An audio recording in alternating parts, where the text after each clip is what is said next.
இந்த மலேசியன் பலகாரம். ஒரு ஆல்மோஸ்ட் ஒரு கேசரி மாதிரி இருக்கு. Kesari. It's called quail latte.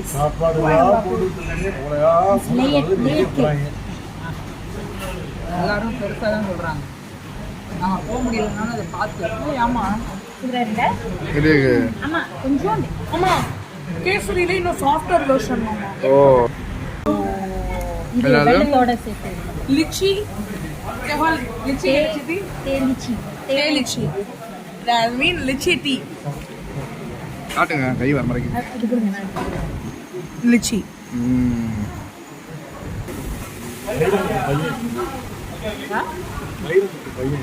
யாரு கார்த்திக். Yeah.